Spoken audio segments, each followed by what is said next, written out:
Dabā gājējs. Dabā gājējs. Atklāj un piedzīvo mežu podkāstā ar Kārli Taukaču Un Inesu Pučeku. Es jums teikšu tā. Ar to ziemu, gluži kā Vinnijs Pūks teica par bitēm, ar to nekad neko nevar skaidri zināt. Kad tad īsti tā pienāks un kāda tā būs, vai ar sniega kupanām un salu vai pelēkus labdraņķi, bet skaidrs ir viens. Ir jādodas dabā. Un tad, kad zemi klāja sniega saga, viens aizraujošs piedzīvojums ir pārgājiens ar slēpēm. Tāpēc uz sarunu esmu uzaicinājusi ļoti azartisku un enerģijas pilnu dāmu, kura tā arī dara. Ņem slēpes padusē, teju termosā, paķer līdzi vēl pulciņu dāmu, kurām arsenālā ir cirvis, zāģis un sniega lāpsta, un tad viņas pazūd egļu biezokņos. Un šīs epizodes viesis ir Agnese Zeltiņa, piedzīvojuma organizācijas Lūzumpunkts projektu un pasākumu vadītāja. Čau, Agnes!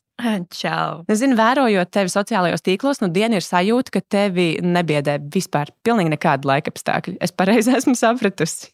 Es domāju, ka laikapstākļi man noteikti nebiedē.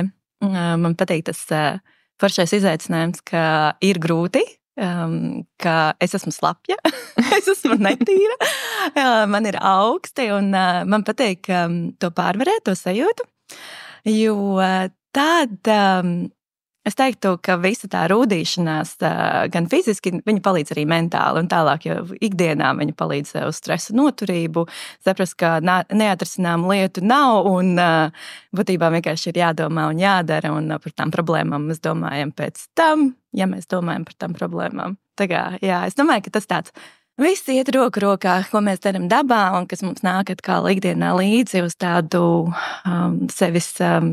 sevis tādu sagatavošanu arī visādām citādām situācijām. Bet kā tas tā ir sanācis? Kā tas aizsācies?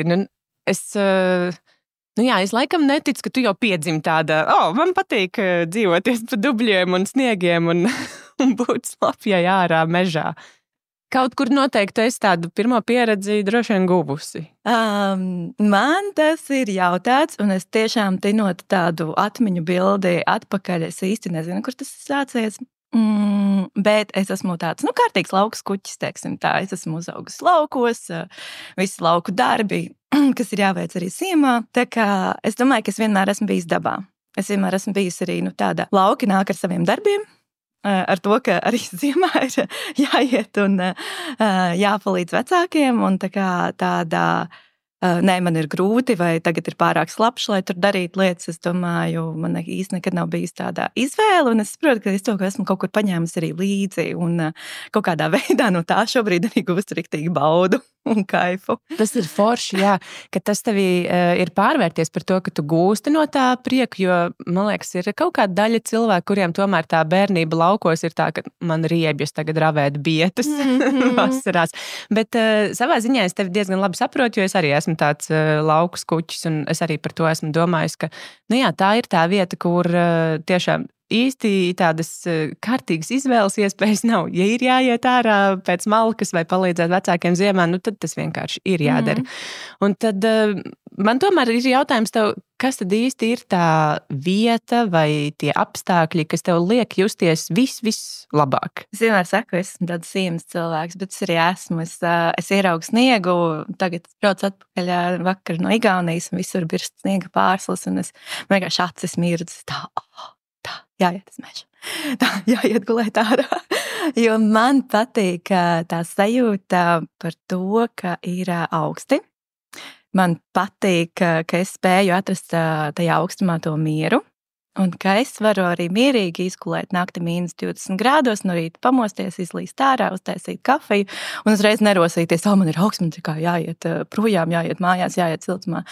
Nē, es dievinu to sajūtu, ka tu atrod to mieru fantastisko un to lēnumu arī kaut kā, jo es esmu dinamika, es esmu tāds vienmēr daudz enerģijas, vienmēr ir jāspridzina, vienmēr kaut kur jāskrien, un tad tā daba mani savāc.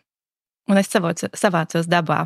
Un īpaši augstumā mēs jau neesam tādi superspridzīgi. Mēs tomēr arī ar tādu lēnprātību. Laikam tas miers un tā bauda tie augstumā. Kaut kas tur ir. Es tādu skaidrojumu īsti nezinu, bet tā ir tāda ļoti liela kaislība. Tev patīk augstums, tu jūties komfortabli augstumā. Jā, man patīk, ka es spēju atrast to mieru, bet patiesībā esmu ļoti, ļoti salīgs cilvēks, tad, kad es pasaku, ka es gribēju tev jautāt, kā tu vari atrast to foršo sajūtiņu, ja tev klap zobi un tu drebi? Darbs ar sevi mentāli. Jo mēs varam visu laiku teikt, ka mums ir augsts, mums ir grūti, mums ir, es teiktu, jā, strādāt ar sevi. Tā ir elpa, saprast, ka patiesībā jau tik slikti nav, un otrs ir zināt, ko darīt pareizi, sagatavoties gan ekipējuma ziņā, gan neiziet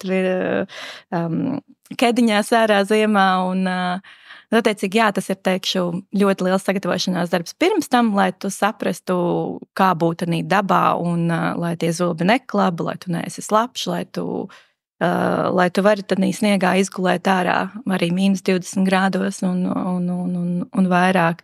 Jā, tāds gatavošanās. Kā jau tu saki, noteikti ir jābūt kārtīgiem sagatavošanās darbiem un tādām labām priekšzināšanām. Un tad arī tas teiciens, ka nav sliktu laikapstākļi, bet ir nepiemērots apģērbs, ir tieši vietā. Un tāpēc mēs arī šodien aprunāsimies par došanos ārā, jā, tieši tādos laikapstākļos, kas varbūt cilvēkiem sākotnēji liekas, labāk es sēdēšu silti saritinājies sedziņā pie kāda seriāla, bet ir forši tomēr iziet ārā, un ir ļoti forši, ka tu centies tiešām pavilkt līdzi arī citus cilvēkus, un tu rīko foršus pārgājienus sievietēm. Visiem, bet ir arī konkrēti tādi pārgājieni sievietēm, meža meita, ko sauc. Un vai es pareizi esmu sapratusi, tas pats pirmais gājiens bija tieši ziemā? Pats pirmais bija patiesībā pirms pusotra gada. Tas bija ļoti, ļoti vēls rudens. Tā bija vienkārši testa versija, vai vispār tas kādam interesē un varētu pavilkt, jo mans mērķis ar šo pasākumu sēriju, es viņu nesauc par tādu, nekas tāds pārāk liels, lai es pati nenobītos no šī projekta. Tas tāds mans kaisls projekts ir aizsākās, pagājušā rudenī ar domu, ka mēs 3 dienas dzīvosim dabā, ļoti vēlā rudenī. Mums arī bija tas īstais vētras laiks, kad krita koki, būtu lielais vējš, un tad man bija kādas, manuprāt, mēs bijām līdz 20 trakas dāmas, kas piekāpja mani. Diezgan daudz. Jā, nāk dzīvot 3 dienām ārā. Un arī tajā skaitā arī supot ārā rudenī, vēlā rudenī ar biezām hidrām un netik biezām hidrām un nocīvoties tādās kārtīgas 3 dienas. Un tad pēc tā gājiena sekoja nākamais, kur jūs izdomājat paceļam šo nākamajā līmenī un ejam ārā palikt mežā. Sniegā. Jā, man tieši slēpošana un iešana ar lielu somu un nakšņošana ārā vai no zem tendiņa vai hamakā vai teltī pēc būtības arī. Pašai nenormāli patīk. Man patīk tas piedzīvojums, tu uzliec milzīgo somu, kur tu knapi var noturēt, un tad mēģini neapgāzties tam slēpēm. Ja apgāzies, tā ir vesela misija izcelties ārā visā sniegā. Man tas pašai tādu baigo jaudu dodas katru reizi pēc katra tāda gājiena. Es kaifoju. Man liekas, tā viena no tiem maniem mērķiem ir parādīt cilvēkiem, kādu kaifu var gūt, un man tiešām esmu salīdzinoši aktīva arī sociālajos tīklos, un tad man ļoti daudz dāmas man raksta, Agnes, kā tu to dari, kā tev nav vienai bail, kā tu šo, un es domāju, es jūtu, ka ir vajag kaut kādas mācības, un mans mērķis ir dot tādu ieskatu drošā vidē, vai ar manu atbalstu rādīt cilvēkiem, kā tad šo te var darīt, lai tā pieredze ir laba, lai pēc vienas nakts mežā mēs neesam pārceluši līdz kaulam, netrīcam, un lai nav tā, ka vēl vienreiz to negribētos darīt. Man gribas iedot tādu bāzīti, lai pēc tam var iet un darīt arī pašas mežā. Un tas, laikam, tas droši vien ir tas galvenais mērķis. Otrs mērķis man ir veidot tādu komūnu. Sieviešu komūnu, kur ir droši vidi arī mācīties, apgūt gan sākot no pamatiem līdz jau kaut kādām lielākām lietām, kā tad pareizi darīt dabā, ne tikai kā iekurt ugunskura, kādus kokus izvēlēties dedzināšanai, gan kā nakšņot, lai nenosaltu, un kā ģērbties. Tu varēsi padalīties ar šiem ieteikumiem arī podkāstā. Man tas pirmais arī liekas, jā, ziema, var saģērbties silti un iet pastaigā, iet pārgājienā, bet ja tev vēl kājās ir slēpes, tad tas tiešām ir nākamais līmenis, kā tikt galā gan ar tiem laikapstākļiem, gan ar vispār to situāciju. Un tad droši vien ir vietā jautājums, cik labi fiziski sagatavotam ir jābūt, lai dotos tādā pārgājienā? Es teiktu, ka ļoti daudz lietas mums ir galvā, lai cik mēs to skaļi arī neteiktu un neatkārtotu, bet tāda sava fiziskā noturība jau ir galvā. Ļoti bieži mēs pārāk ātri pasakam, ka mums ir grūti un mēs nedarīsim lietas. Tev ir sanācis saskarties ar to, ka, piemēram, tevis rīkotā pārgājienā ir tas lūzuma punkts diezgan agri cilvēkiem vai cilvēkam, un tad kā tu tiec ar to galā? Es pieļauju, ka, piemēram, tāda meža meita, tā ir tāda brīvprātīgs pasākums, kur cilvēki piesakās un vismaz daļai apzinās, kas notiks. Vismaz daļai apzinās? Jo, kamēr tu neesi to izbaudījis savas ādas, mums idejas par to, kas ir grūti, kas ir viegli, cik būs augsti, ir ļoti dažādas. Jo tās lietas mums nāk no pieredzes. Ja es vienreiz nosals, man droši vien šitīs, ka šis būtu ļoti, ļoti augsti. Attiecīgi, mana darba sfēra ir arī saistīta ar piedzīvojumu organizēšanu komandām, kur tas bieži vien nenotiek. Tas notiek pēc brīvprātības principa, bet būtībā uzņēmumam ir veido komandas saliedēšanas pasākums, kas mēs taisam tos no tāda piedzīvojuma aspekta, vedot cilvēkus ārā, arī ziemā, rudeņos, ūdeņos, pārgājienos, būtībā visu, ko mēs varam izdomāt. Un tur gan cilvēki bieži vien neapzinās, un mēs atnākam ar baltām kediņām, ar augstspēšu zābakiem uz pārgājienu, un attiecīgi, jo tā vide šiem cilvēkiem nav saprotama. Un kas būs taka un kas būs taka augšā lejā, un es atnāku ar zābakiem, kuriem ir augstspēšu papēdis rudenī, un tad attiecīgi tu stāvi un flikšķina acis un brīnies, un domā, kā šo te tagad atrisināt, lai tas cilvēks var izbaudīt pasākumu, neiznāk no meža ar laustu kāju, vai drīzāk mums nav nestams viņš ārā no meža. Tas laika gaitā ir uzkrāt dažādas pieredzes, vienmēr ir liekas, apavu pāri, zābaku pāri, ir vēl kaut kas jebkurā izmērā. Jebkurā izmērā, vai arī bieži vien novēcās, ka tev trāpās tieši tas izmērs, ko tur iedot, vai arī tad mēs ejam. Un mēs uzliekam uzstādījumu, ka šis ir tāds tiešām kā komandas darbs, un mums visiem kopā ir jāiet mežā, dabā, un kopā arī jāuznāk veseliem ārā.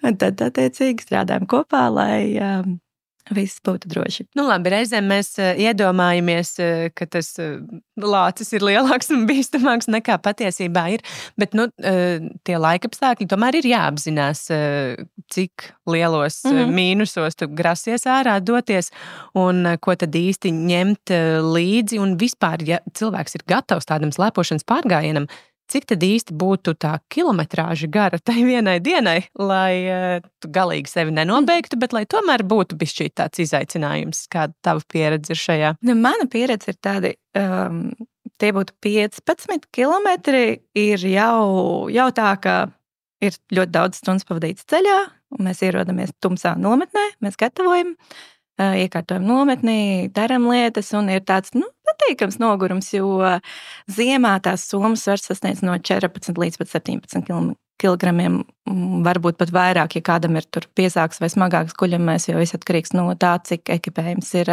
smags, un tad attiecīgi grupās es to ekipējumu sadalu. Ir savs ekipējums un ir kaut kāds ekipējums kopējais, jā, un tad vienmēr jārēķinās, ka jābūt vietai somā. Un es teiktu, 15. Tas man bija arī pagājušajā gadā pie meitenēm. Mēs bijām ap 17, manuprāt, 17 dāmas, kas tad staigā pa mežu 15 kilometrus. Un viss arī atkarīgs pa kurieni. Ja mēs noslēposim vienkārši pa taku, tur var noteikti arī daudz vairāk paņemt, jo nav ne augšā, ne lejā, vai ja ir augšā lejā, tad tas nav nekāds tāds liels bridiens, bet tos pārgājienus, ko es veidoju, ir meža slēpēm.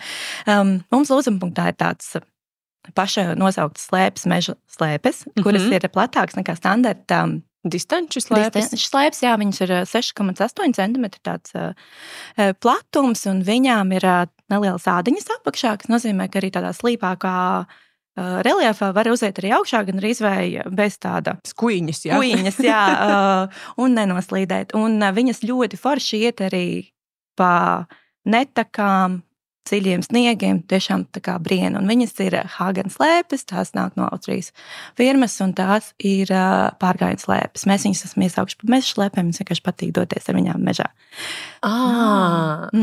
Tad tā pirmā doma, kas man bija līdz šim galvā, bija pilnīgi nepareizi, jo man likās, ka tie cilvēki, kuri dodas tādos ziemas slēpošanas pārgājienos, viņi to dara ar distanču slēpēm, bet patiesībā tad ir jābūt speciālām slēpēm, pārgājienu slēpēm. Var, jā, ja gribas iet ārpus ievilktām takām, jo ar tām slēpēm mēs tiešām ejam pa visiem brikšņiem. Es tur izvedu cauri kauliem lejām, vidzemes ielējām un gravām, un mēs slēpojam pāri ezeriem, un tas ir tiešām pilnīgi ārpus jebkā, kas ir ievilkts. Un var droši pa distanču takām arī staigāt, bet tā nebūs tā vieta, kur tām slēpēm tu varēsi izbaudīt to slēpju spēku. Un pats foršākais, ka tajā slēpēs var ievilkt iekšā jebkuru pārgājienu zābaku vai ziemas zābaku, viņām ir stiprinājumi, kas pielāgojās. Tas ir tā kā snowboard stiprinājumi, tur aiztais ciet, un stiprinājumu arī izmēru var pieregulēt no 35. līdz pat 47. vai 49. 47. tā liekas.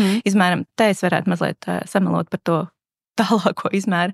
Un kas ir forši, ka viņš tiešām dara jebkam. Un tās slēpes garuma ziņā ir tādas pašas vai īsākas? Viņas var izvēlēties īsākas, jo tad vieglāk ir manevrēt pa visiem mežiem, un viņām jābūt aptuveni 10 centimetri virs paša cilvēka auguma. Tas nozīmē plus 10 centimetri tavam augumam, un tad var ložņāt pa mežiem un baudīt vienkārši ziemas pasaku. Jo īstenībā es atceros, ka es esmu slēpojusi tādu nelielu aplīti pāris kilometru garumā apkārt saviem laukiem un tur pa pļavām, pa mežiem, un toreiz man bija distanču slēpes, kā es tas bija diezgan tādā bērnu vecumā.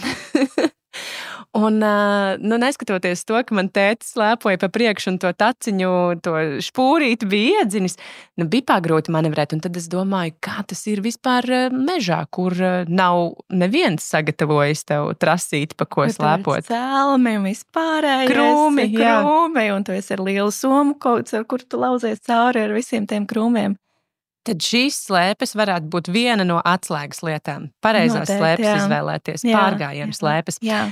Un tā kā tu pieminēji, tev plecos ir mugursoma, ja tu esi izdomājis arī nakti pavadīt mežā, un mugursomas svars ir apmēram 14 līdz 17 kg. Ja kāds tur izdomā vairāk, vai tur ir kaut kāds smagāks ekipējums, bet man pārsvarā ir kādi 14. Es pieļauju, jo ekipējums salīdzinoši viegls. Ir sintētiskie guļamais, kas pats par sevi jau ziemas guļamais uz mīnus 20 grādiem svar ap 3 kg. Attiecīgi, tu ieliec somā guļamais, un tev soma ir pilna. Jā. un tad mēģini ievakstīt visu pārējo. Jā, un tad vēl našķīši.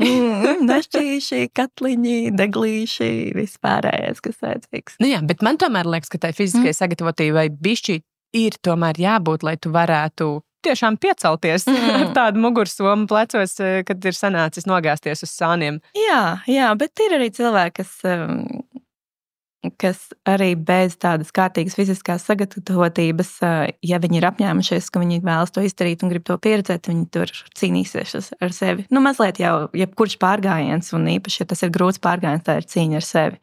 Attiecīgi, kurā brīdī tu pasaki, ka tu nevari, vai kurā brīdī tu pasaki sev, ka tu vari un darīs līdz galam. Un kur tad izvēlēties to maršrutu, vai kas ir tavas foršākās, mīļākās vietas, pa kurienes slēpot? Es gan zinu, man iepriekš sarunās ir bijuši cilvēki, kas tā līdz galam negrib atklāt savas mīļākās vietas, pa kurieni Latvijā staigāt, bet es ceru, ka vismaz viena no sava topa tu varēsi man pastāstīt. Es teiktu, ka ja ir fantastiska ziema, kas varbūt šobrīd Latvijā vēl mums nav, tā kā meža slēpes mums šobrīd arī mazliet skumst noliktavā, tad var jebkur. Mēs esam piesnigušā Rīgā taisījuši slēpju pārgājienu no Andrejas salas līdz Lucavas salai, vienkārši piesnigušām ietvēm. Un tas arī ir vesels piedzīvojums. Un cilvēki sabildē un safilmē un ieliek sociālajos tīklos, ka tādi dīvaini staigā pa Rīgas ielām ar slēpēm. Bet, ja jūras malā ir piesnis, tad mums ir fantastiski gan Lilistas puse, gan Garkalnes meža, tāpat pie Rīgas ļoti forša vieta, kur doties. Apkārt Garazariem. Apkārt Garazariem, jā, kas ir vasaras klasika, kur cilvēkiem patīk iet pastaigāties, viņam ļoti foršas vietas. Es neteikšu varbūt konkrētas vietas, bet man vienmēr velk uz Vidzemi. Es esmu tāds, lai gan nāku no Zemgales līdzenamiem, varbūt tāpēc man arī velk uz kaut kādām paaugurainākām vietām, tad man tā ir Vidzeme un Veclaicens puse un Smiltenes puse. Manuprāt, es esmu vispār iemīlējusies Smiltenē ziemas laikā, jo tur ir fantastiski ezeri un man mīļākā vieta ir, jā, Vidzemē, man tādas, ka Smiltenes apkārtne, jo tur, tad, kad ir aizsals, tur var izslēpot visus iespējamos ezerus, tu slēpo uz ezeru, pārslēpo pāri. Bet šeit ir droši vien jāņem vērā kaut kādas konkrētas gaisa temperatūras, kad tam ezeram censties tikt pāri. Apskatīties pirmkārt, no viņš ir aizsals un cik ir aizsals. Jā, tad, tādā... ledus makšķernieka slēpu sēdēšanas laikā. Jā, tad, kad parādās pirmais mīnusiņš, tad tie makšķernieki ir uz ūdens, bet pilnīgi nopietni, ko tu varētu ieteikt, kādai gaisa temperatūrai būtu jābūt, vai kam ir jāpievērš uzmanība, ja gadījumā tiešām gribas pārslēpot pāri ezeram? Es teiktu, noteikti jāpaskatās arī, cik pies ir jau iespēja man tās redzēt un apskatīties arī kaut kādus rādītājus, cik viņi ir biezi. Tie ir bijuši lieli mīnus, tad visdrīzākais jau, ka tas ledus mums ir diezgan aizsals. Alūksnes pusē sasilst jau novembrī. Bet jā, katrā ziņā tam ir jāpievērš liela uzmanība, lai tas gājiens slēpojiens pāri ezeram būtu drošs, jo ielūst ūdenī ar slēpēm, to noteikti neviens negrib ne tikai neērtuma ziņā, bet arī bīstamības ziņā. Tas ir diezgan traki. Mani noteikti interesē apģērbs, kas ir piemērots tādiem ziemas slēpošanas pārgājieniem. Es pastāstīšu savu pieredzi ar savu pašu pirmo tādu pārgājienu ziemā. Es biju diezgan jauna. Uzreiz attaisnojums. Man tiešām bija praktiski nekāda pieredze ar iešanu ārā ziemā. Es esmu, man liekas, ja tā kopā skaita, 3 reizes Latvijā nakšņojusi ārā ziemā, bet tā pirmā reize bija, mēs nakšņojām Partizānu bunkurā Īles pusē, netālu no Zebrus ezera, un tas arī bija mans pirmais gājiens pa ziemu, pārgājiens. Un ārā bija diezgan tāds mīnusiņš, bet man likās, es laikam nemaz vispār nepievērsu uzmanību, cik liela mīnus ir ārā. Es zināju, ka būs sniega kupanas, bet sportisks pasākums, tad ir sporta legingi kājās. Par laimi man bija līdzi arī biezākas bikses, bet tās bija noslēptas kaut kur Somā iekšā ar tādu domu, vakarā tur tanī bunkurā uzvilkšu kājās, bet man liekas, pēc kaut kādiem pirmajiem 5 kilometriem es jau krāmēju Somu ārā un meklēju tās savas biezās bikses. Tā kā, sporta legingos, ar kuriem mēdz iet uz sporta zāli, varbūt ziemā pārgājienā doties nevajag. Tāda mana pieredze, no kuras es esmu diezgan labi mācījusies. Jā, fantastiski. Ņemot vērā, ka es esmu tāds ļoti tāds kaislīgs snowboardists vai snowboardiste, tad manā ekipējumā jau sen ir ziemas ekipējums, bet te arī pārgājieniem pilnīgi citādāks nekā tas būtu vienkārši no kalna pabraukāt lejā, jo pārgājieni prasa ģērbties klasiskajā sīpoliņā. Vienu kārtu novelc, vienu kārtu uzvelc, apstājies, uzvelc vēl kaut ko. Un sliktākais, ko var izdarīt, es neteikšu, ka legingi ir sliktākais, ko var izdarīt. Sliktākais, ko var izdarīt, ir vienkārši paņemt vienu lielu, milzīgu jaku un tajā satundelēties un tad svīst, jo tik līdz kā tu esi sasvīdis dabā, tā ir augsti. Un atpakaļ sasildīties ir patiesībā diezgan grūti ziemā. Bet svarīgākais ir ģērbties kārtās, un viens ir laba termoveļa, es vienmēr izvēlos merino vilnu, jo viņa silda arī tad, kad tu esi mazliet sasvīdis. Ir iespēja arī izvēlēties sintētiskās, bet arī šiem termoveļām ir atšķirība, vai viņi ir tāda aktīvā termoveļa, vai viņi ir pasīvā. Zemledus makšķernieki vienmēr izvēlās to pasīvo, ka mazkustībā tā termoveļa silda aktīvā, attiecīgi tu kusties, un viņa arī kaut kādā veidā mazliet tā kā dzesē un novada sviedrus, un attiecīgi tad, kad tu apstājies, viņa arī mazliet vēl turpina sildīt, pat ja viņa ir mazliet mitra. Un tad nākamās kārtas jau ir vai nu flīsis, vai tur kāds cits siltumizolācijas slānis un tūnu jaka. Man viņa vienmēr ir līdzi, jo tik līdz kā apstājos, es reiz uzvelku tūnu jaku, jo viņa savelka visu kopā to siltumu. Un tad tā saucamajā ārējais slānis ir, es izmantoju tās šeljakas, kas ir viena slāņa jakas, un kas ir mitrumizturīgas, un tas nav... Un vēja aizturošas. Un vēja aizturošas, jā, jo ziemā, zināms, ka ir varbūt ar skarbiem vējiem un arī lielu sniegu, kas jebkura jaka, kura nenotur mitrumu, diezgan ātri būs slapji cauri, un tad jau visām pārējām kārtām. Tad es teiktu, ka ziemā ir ļoti, ļoti svarīgi domāt par to, lai drēbes ir mitrumizturīgas, un ne tikai, kas tikai mazliet atgrūž tos mitrumu, bet tiešām svarīgi īpaši, ja tā nakts vēl paredzēta ārā. Ja tu tur dienas laikā esi slapjš, aizbrauks mājās, siltumā sasildīsies, bet ja ir paredzēta nakts no ārā, tad tām drēbēm ir jābūt mitrumu noturīgām diezgan labas, vai tas ir Gore-Tex, vai tas ir kāda cita membrāna.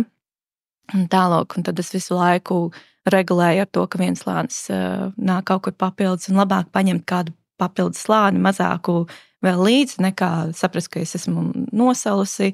Tagad man vēl jāpavada nakts ārā, un tur jau galvā viss ir slikti. Jā, galvā viss ir slikti, bet arī tiešām pavadīt naktī sniegā slapjās drēbēs, tas ir viena no sliktākajām lietām, kas var būt. Man ir bijusi tāda nakts. Jā, bet tā ir bijusi kalnos, ne šeit meža apstākļos.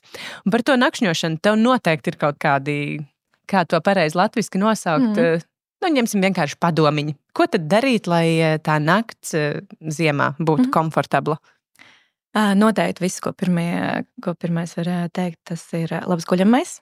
Un es teiktu, ka guļamais ir viena no lielajām atslēgām, lai tā nakts būtu laba un izvēlēties temperatūrai atbilstoši guļamais. Ja man rādā -20 grādi, -5 grādu guļamais, tur nekas labāks nebūs.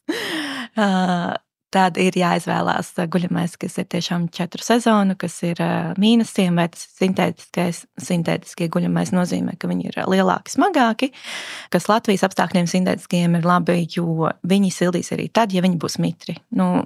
Mēs gulēsim ārā zem tentiņa, ir iespējams, ka mums piekļūs kāds mitrums. Es esmu arī pamocusies guļot zem tentiņa, pilnīgi apsnigusi. Tur kaut kā vējš ir papūts apakšā.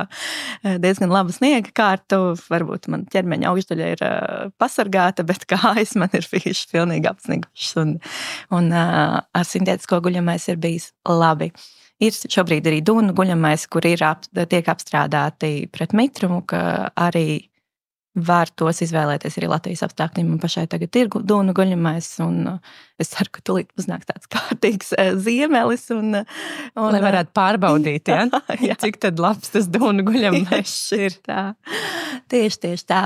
Tas ir galvenais. Un es arī vedot savas meža meitas dabā, es tiešām ļoti cītīgi strādāju pie tā, lai viņām ir visa informācija, es ierakstu video, stāstu par visu ekipējumu, rādu, kas man pašai ir līdzi, lai mēs tur pieļautu pēc iespējas mazāk kļūdiņas. Es mēdzu meklēt ekipējumu pa savu draugu somām un mājām, lai viņām iedotu, lai tā pirmā pieredze tiešām būtu laba. Nākamais noteikti ir paklājiņš. Paklājiņš ar labu augstu R vērtību. R vērtība ir attiecīgi siltuma izolācijas vērtība, kā viņš atdod siltumu un cik viņš novada atgrūž augstumu. Mans, es teiktu, tāds veids, kā es daru varbūt citu dara citādāk, bet man ir 2 paklājiņi, man ir tā saucamā garmoška. Vafelīte, garmoška. Vafelīte, un tad man ir piepūšamies paklājiņš pa virsu, kuram ir 4 tā R-vērtība, attiecīgi viņš jau ir paredzēts gandrīz vai 4 sezonām.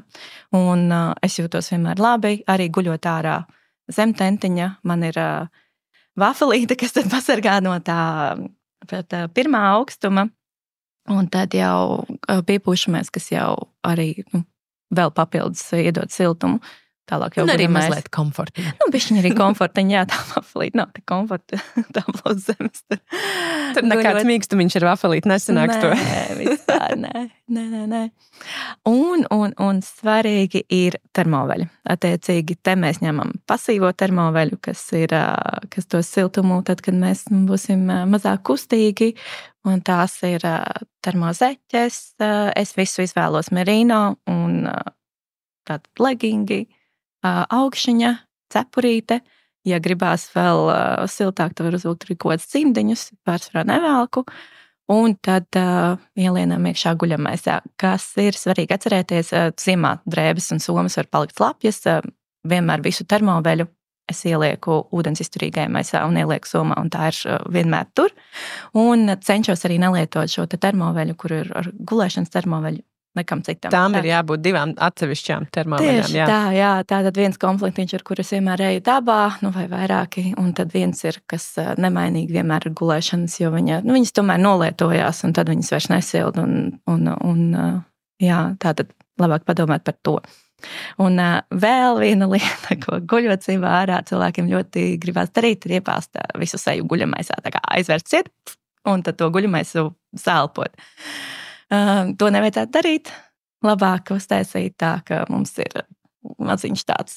Mazliet tomēr deguns ārā no tā guļamaisa. Mazliet deguns ārā, jā, nesalpot guļamais, jo tad tas guļamais arī nesildīs vairs tik labi. Mazliet tāds mitrumiņš iekšā ar to elpošanu iekļūst. Bet jā, viena no tādām, negluži svarīgākajām lietām, bet viena no lietām, ko noteikti paturēt prātā, ir tā cepurītes uzvilkšana, jo caur galvu mēs diezgan lielu daļu siltumā pazaudējam. Tieši tā, jā. Kur tev pašai patīk vislabāk gulēt? Zem tentiņa, teltī vai hamokā ziemā? Man ļoti patīk hamoki. Bet man vispār patīk tā sajūta, ka es vienkārši aizēju uz mežu, man nav nekas daudz, man ir tentiņš, un tad es tur tādā mežā izroku stiegā savu vietiņu, noguļos un nonakšņoju nakti. Man ļoti patīk tādā veidā. Kas arī Latvijā un arī citur Igaunijā, man vienmēr velku uz Igauniju, vēlāk droši vien pastāstīšu, kāpēc. Ir atpūtas vietas, kur arī laivotāju atpūtas vietas ir šīs te būdiņas vai nojumas, kura vienkārši aiziet tur izkulēt, ieklāt savu paklājiņu, un nav vajadzīgs nekāds tentiņš. Ja nav liels, stiprs vējš, ja nē, tad tentiņus mēdz novilkt pāri. Bieži vien šīs vietas jau ir kā padzīvojuši, un tad tur tek un vēl vis kaut kādi apstākļi tiek klāt. Jā, man laikam patīk tādā minimālismā. Teltī mēs ielienam iekšā, jo, protams, tur uzreiz teltī skaidrs, ka mēs varēsim piesildīt to telti. Es esmu testējusi ar saviem draugiem, gājusi mežā, un es gulēju zem tentiņa, viņi gulēja iekšā teltī, un mēs paņēmām termometru, mēs samērījām to temperatūru atšķirību. Tajā naktī bija -14 grādi, es gulēju zem tentiņa, tātad man ir konstanti -14 grādi. Mēs ielikām teltī termometru, un viņiem iesiltā telts līdz -1. Tātad tā patiesībā ir milzīga atšķirība. Un es, jā, tad var arī padomāt, vai gribās tur tādā lielā mīnusā pagulēt, vai tad gribas mazliet siltāk, un to var darīt teltī vai hamakā, jā. Jā, iespējams, tai pirmajai pieredzēji ziemā sniegā varbūt tā telts ir bišķi drošāk. Tā vismaz sajūtu ziņā, bet noteikti līdz tam ir jānonāk tam minimālismam ārā ziemā sniegā, līdz tam ir jānonāk gan zināšanu līmenī, gan arī tajā mentālajā stāvoklī, ka tu esi spējīgs tā nakšņot ārā. Jā, savā mežamēta pasākumā es meitenēm lūdzu sadalīties pārīšiem. Pirmkārt, lai ir vieglāk, lai tā telti tad uz maiņām var nest, vai tad sadalīt šo ekipējumu, un arī teltī tad divvietīgi, jā, pirmkārt piesildīt drošāk. Jā, tad tā pirmā pieredze bija tiešām, es domāju, neviena, vismaz nebija atsauksme tāda, ka neviena tajā 15, -10 grādi mums bija nenosala. Bet tas bija tiešām mēnesis gatavošanās process ar ekipējumu nomu. Paldies, ka Latvijā šobrīd arī kaut kādas guļamais var nonomāt, ekipējumu var nonomāt. Ir tāda adventure rent noma, kas attiecīgi, ja tu gribi tikai pamēģināt, tev nav jāiegulda simtiem eiro, jo ekipējums ir dārgs, un mēs zinām, un tāpēc ir forši, ka mēs varam izmēģināt nonomāt lietas un saprast, vai mums pirmkārt tas patīk, un mēs gribam ko darīt vairāk. Jā. Tu minēji, ka tev Igaunija ir ļoti mīļa vieta, kur doties. Kāpēc tā? Jā, Igaunijā ir attīstītāka varbūt šī te āra dzīves kultūra, ir visādi bezmaksas nojumes, tādi namiņi, ka citus var apsildīt, citos ir ugunskura vieta, viņi ir kā tīpī, citi vienkārši ir bez apkuras, bet tas tādas vietas, kur cilvēki pēc pārgājieniem var doties nonakšņot vai atpūsties, un kas ir pats labākais, ar ko ziemā ir grūti, ir malka. Tur vienmēr šajās vietās ir malka, un nozīmē, ka es dodoties ziemas piedzīvojumā varu nesatraukties par to, ka man jāiet dziļi tālu mežā, jāmeklē kāds nokaltis koks, kuru tad jānogāž un kuru tad es tur varu sazāģēt. Un zāģēšana liek labi sasildīties ziemā, tas ir labs process, uzturēt sevi silti. Es izstāstīšu vēl vienu savu pieredzi ar gājienu Igaunijā. Es zināju par to, ka ir tie RMK namiņi tur. Man šķiet, ka tas ir tāds Igauņu valsts meži.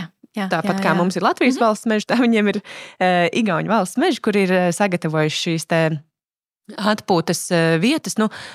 Mūsēja, es teiktu, ka nemaz tik ļoti neatpaliek no tās Igaunijas. Mums ir foršas atpūtas vietiņas arī, bet es biju gājusi tādu, izdomāju savu nelielu izaicinājumu, iesoļot 2024. gadā ar 100 km garu pārgājienu, ko es biju izdomājis veikt 24 stundās. Kāds pārgājiens beidzās un kā tas vispār notika, tas ir vesels atsevišķs podcasts.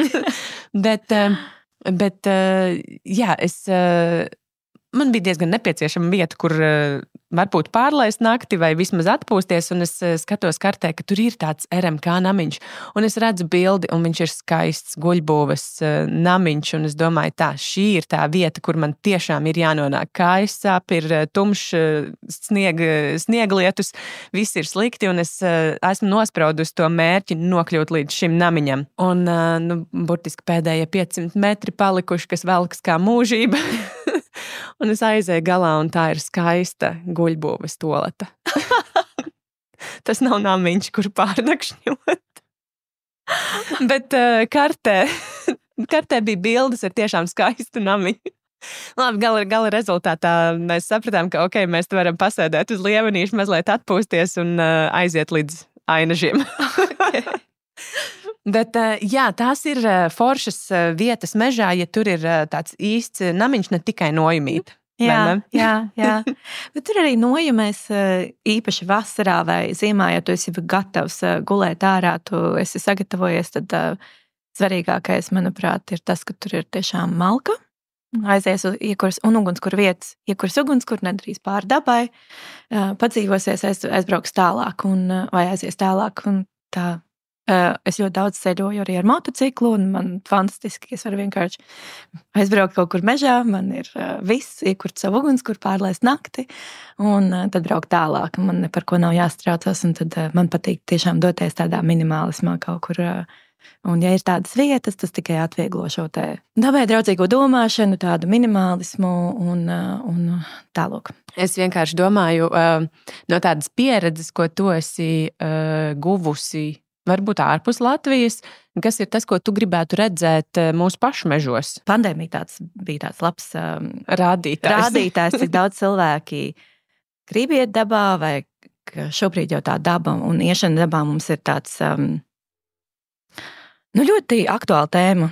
Ja paskatoties sociālos tīklus, visi kaut kur iet pārgājienos, un būtu jauki, ja mēs mācītu, kā iet pareizi dabā, kur ugunskurus, kur viņas nekur, kad kurt, jo cilvēki, kuri nezin, kādus kokus izmantot kā kurināmo mēdz darīt sliktas lietas, nozāģēt dzīvu koku, kas nav jauki, ja to vēl dara kādā nacionālā parkā, tas ir vēl sliktāk. Tālāk, ja mums būtu mazliet draudzīgāka tā vide, attīstītāka, izglītotāka, tad mēs būtu arī daudz draudzīgāki dabai. Nu, es pati taisu savus maršrutus. Es ļoti daudz izmantoju arī Latvijas valsts mežu, LVM geo aplikāciju, jo man ļoti patīk. Es vienmēr saku, es esmu tāds karšu geeks. Es pirms taisu savu maršrutu, man tās 5 kartes vaļā, dažādi slāņi, katrā slānī es meklēju kaut kādu citu informāciju. Man ļoti patīk meklēt un doties gar Latvijas mazajām upītēm. Tur skatos, kur ir gravas, kur ir kaut kādas augstuma līknes. Es tiešām ļoti daudz laiku pavadu, lai izveidotu to maršrutu, un tad es viņu dodos un skatos dabā un pielāgoju. Un katram pasākumam es ļoti rūpīgi veidoju maršrutu, jo es esmu izdomājis šo ideju, ko es gribu šajā maršrutā. Cik es viņu aptuveni grūtu gribu, kur būs nakšņošanas vieta, kāda tā būs. Arī no cilvēku daudzuma ir visatkarīgs maršruts.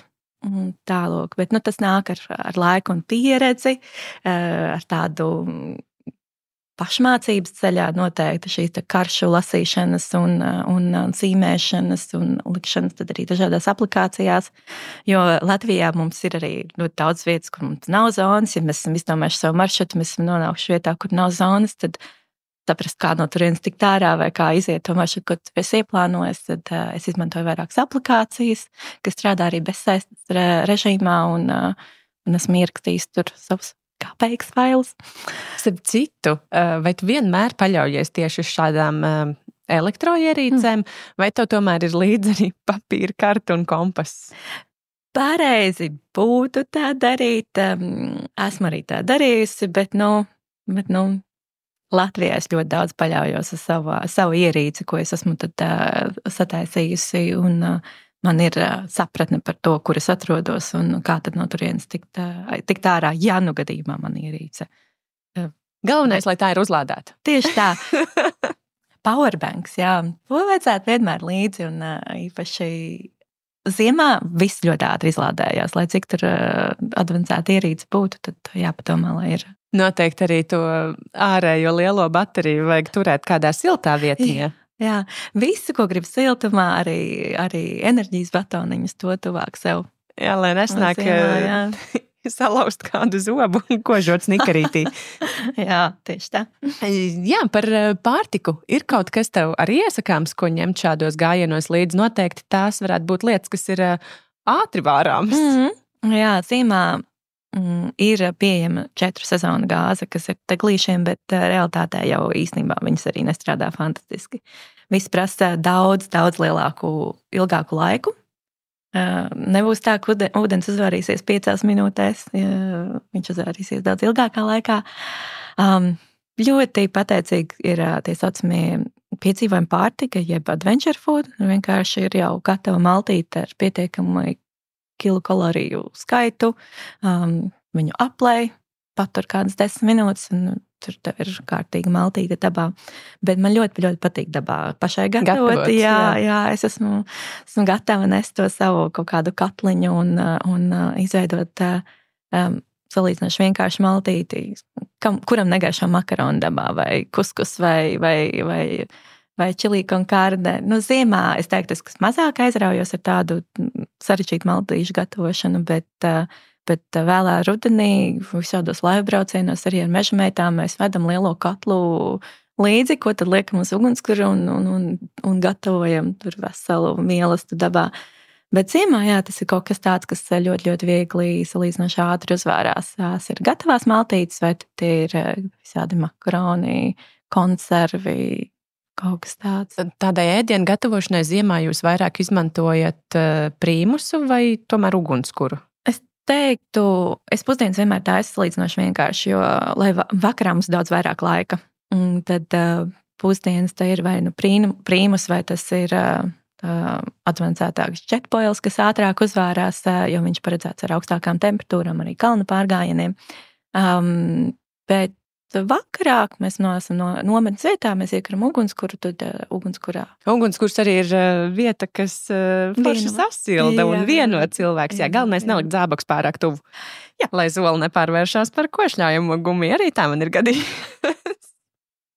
Bet īstenībā no šādām pieredzēm rodas visforšākie stāsti. Jā. Un vislabākās mācības, ko nākamajā pārgājienā nedarīt. Galvenais, lai tā mācība nav pārāk traka, ka tev galīgi negribās iet tādā nākamajā gājienā, bet ka drīzāk ir tā, ok, es zinu, ka tos zābakus nevajag likt pārāk tuvu, nākamreiz tā nedarīšu.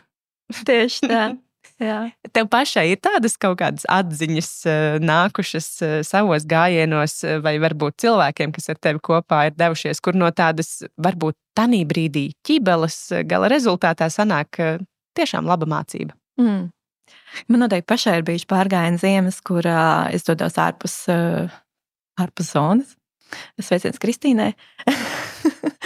Man ir bijis gadījums, ka cilvēki ņem suņus savā pārgājienā. Es pati arī vienmēr dodos savu suni.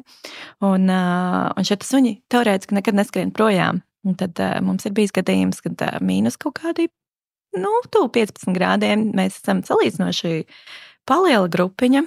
Un meitene bija savu suni paņēmusi līdzi. Mēs esam tiešām no zonas, tas ir kaut kur Raiskama apkārtnē, brīdām gar upīti mazo. Un šis suns, kurš nekad neskrien projām, viņa pēkšņi aizskrien. Viņa nenāk atpakaļ. Un nāk jau krēsla, mums jau jādodas atpakaļ pa maršrutu otru pusi, un suns ir pazudis. Nevar ne sasaukt, nevar neko. Un, protams, meitene bez tādas ilgas runāšanas, viņa izdomā skriet meklēt tos. Un es nenokontrolēju to brīdi, kurā brīdī viņa pazūd. Ir pazudis gan suns, gan saimnieks. Gan meitene. Un tā. Un tagad bez zonas šo situāciju parisināt ir diezgan izaicinoši. Un tad mēs sadalām grupas. Vieni iet pa vienu pusi, otru iet pa otru pusi, meklē šo suni saimnieci. Un vienīgais variants, kā šajā bezzonas situācijā izdarīt, ir vienoties par vietu, kur mēs tiešām visi arī satiekamies. Jo gan suns, gan meitene aizskriež pilnīgi nekontrolējumā virzienā. Un nav nejausmas, kur tas mums ir šī glābšanas misija.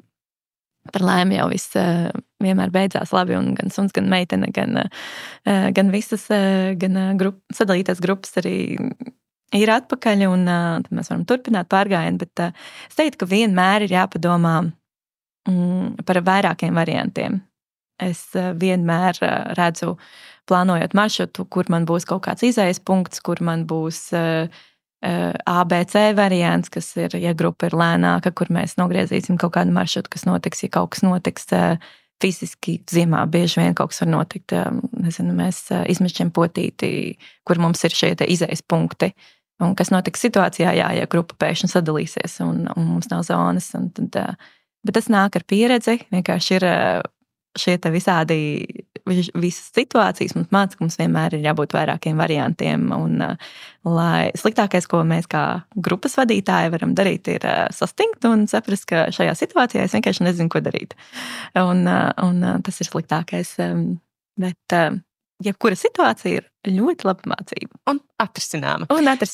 Tieši tā. Vai tev nāk prātā vēl kādas tādas īpašas reizes, kad varbūt tev kā grupas vadītājiem ir bijis diezgan izaicinoši tikt galā, vai ar grupas emocionālo noskaņojumu, vai vispār ar tiem apstākļiem, kur jūs esat nonākuši?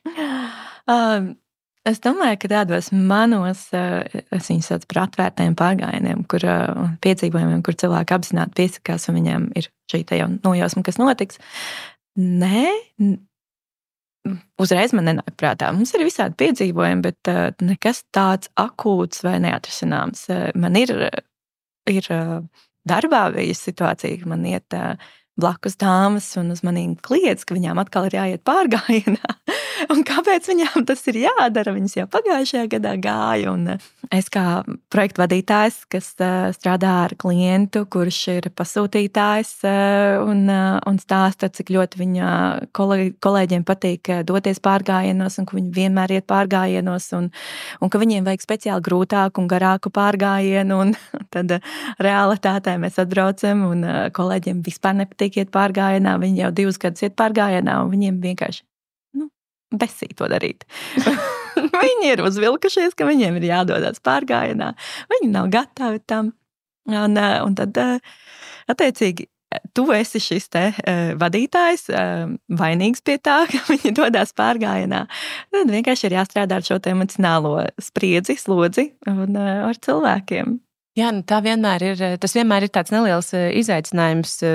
Viena lieta ir tie ārēji apstākļi, laika apstākļi, kas varbūt kaut kādā brīdī var sabojāties, pamainīties, un nākamais ir tā emocionālā temperatūra un vispār tas cilvēku noskaņums vai tās ekspektācijas, ar kādām viņi ir atbraukuši uz šo gājienu, un ka tur var arī bišķīt kādam vilšanās sanākt. Forši jau, protams, vienmēr ir, ja tas gala iznākums ir forši, bet reizēm man liekas, ka var tā būt, ka ekspektācijas ir citādāks nekā realitāte. Jā, ļoti bieži.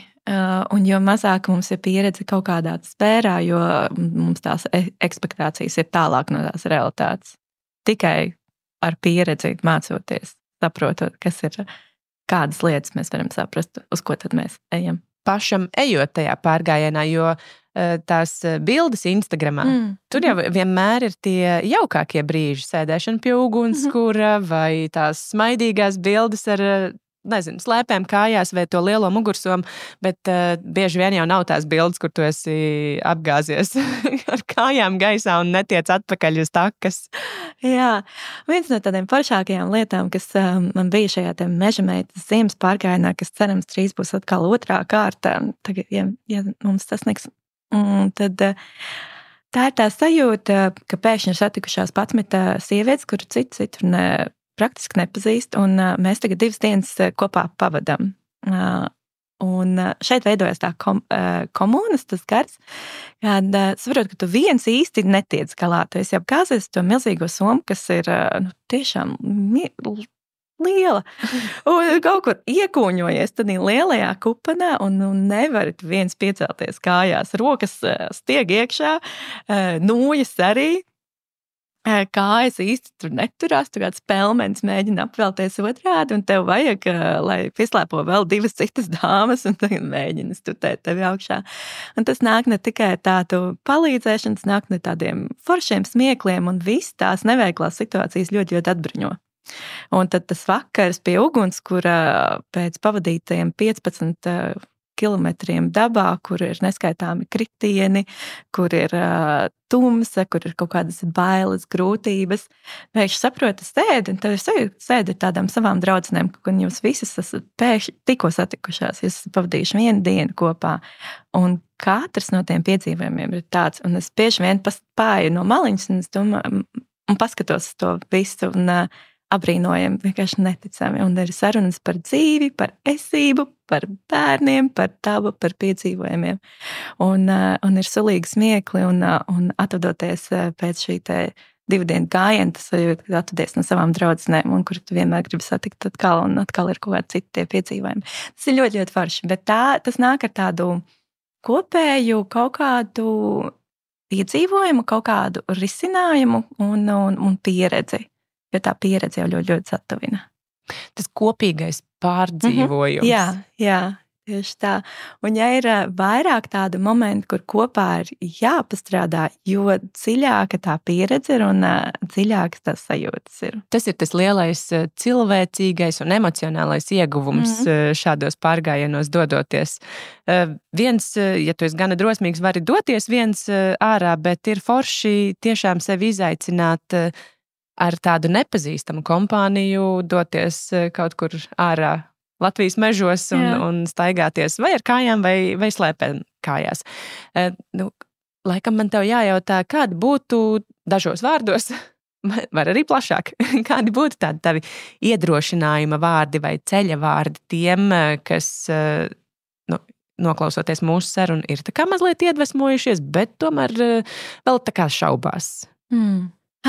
Ziema ir pasakaini skaista. Man tādas, ka esot ārā ziemā, mēs varam noķert to bērnības sajūtu, to bērna prieku par krītošām pārslām, par pilniem kokiem ar sniegu, par neveikliem kritieniem, par to, ka tajā ziemas nakšņošanā tur ir baigā burvība. pamosties no rīta un uztais savu kafiju un skaties, un dabā ir klusums. Un klusums iekšā ir arī sevī. Un te mēs varam meditēt, mēs varam noķert citu veidus, kaut kādus tos mierus, bet šis ir veids, kā es dabonu sevī to mieru. Man ir skrienošā galva. Es esmu cilvēks ar idejām. Mums laika ir idejas. Un tad, kad viņas tur tajā galvā skrien, es sevi nomierinu ejot, bet man vajag, lai man ir bišķiņ grūti. Es sevi nodzenu un dabonu sevī mieru tikai tad, kad esmu fiziski sevi izlikusi ārā. Un tad es sēžu tanī ziemas rītā, un es saprotu, ka ir tāda bauda.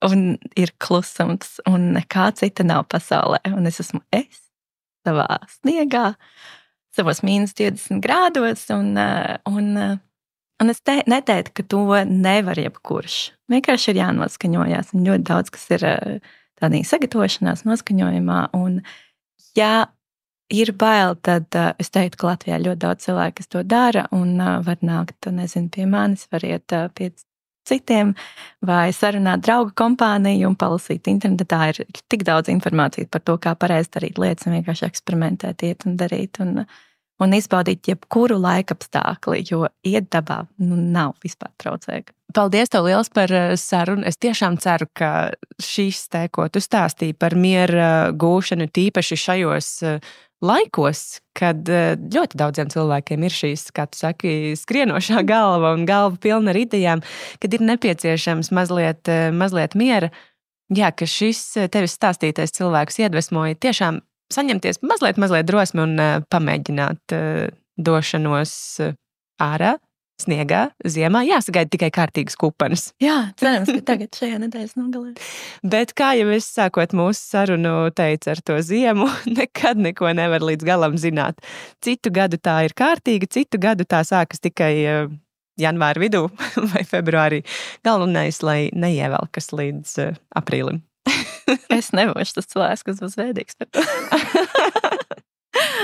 Labi, tev es novēlēšu ziemu līdz aprīlim, mums pārējiem, lai tas pavasars nāk arī. Jā. Jo arī pavasarī ir foršas lietas, ko darīt ārā. Paldies tev liels, un tad, es ceru, ka cilvēki tevi satiks kaut kur mežos slēpojot, dodoties pārgājienos un nakšņojot ārā. Atā! Paldies tev!